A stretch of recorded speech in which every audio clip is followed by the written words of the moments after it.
দাদা, ঠিক আছে তোর বাপ কালা মন্দির কাজ কারবার কালার গোষ্ঠী নিয়ে মরলুম যে এ, দাদা বলতেছি এই গৌরদাসের বাড়ি যাবো, বাড়ি কনে? আমার নানি বাড়ি নি, বুঝতে পেরেছি, লিখে বলছি দাসের বাড়ি। দাদা সে ওখানে কালার গোষ্ঠী নিয়ে মরলুম। গৌরদাস শালা কতবার বলুন যে এই চাকরি করবো না, এই চাকরি করবো না, মন্দির যা আমার গেল রে।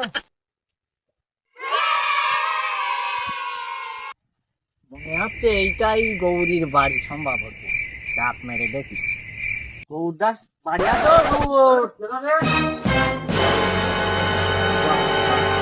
কি আবার বাবার একেবারে একেবারে মিটিং মতো নেচ্ছে একেবারে। বাইরে আসো। বলো কি হয়েছে? বলতেছি দাদা বিল তো তোমার বাকি দিতে হবে তো। আমি তো বিল শোধ করে রাখি। বিল শোধ করে রাখো তো, গত মাসে দাওনি, এই তো 3 মাস। অগ্রহী তো অনেক কথা তো ঘুরতে হবে। দাদা বিল তো দেওয়া নেই, আমার ঘরটা তো আয়োজন করতে হবে, কি হবে? ওয়ারিং করলেই তো 2 পয়সা লাভ হবে না।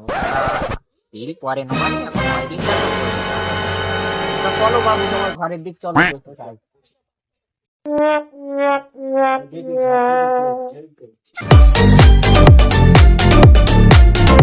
মন্দির কাজ কারবার দেখো দিনি শুনদিনি, এত সামার দেখো, একটা লাইট 2 সাইডই।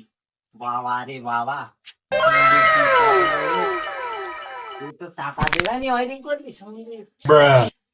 বাবা রে বাবা, তুমি যে কিভাবে চালাও রে বাবা রে। এ কি রে, এই ঘরে ওয়ারিং করা যায় নাকি? তোমার ঘর বুঝলে, যা লাইট, আমি ওয়ারিং করবো না, তুমি ওই আমার দিলির টাকা দিয়ে দিও, আমি এই চলে যাচ্ছি।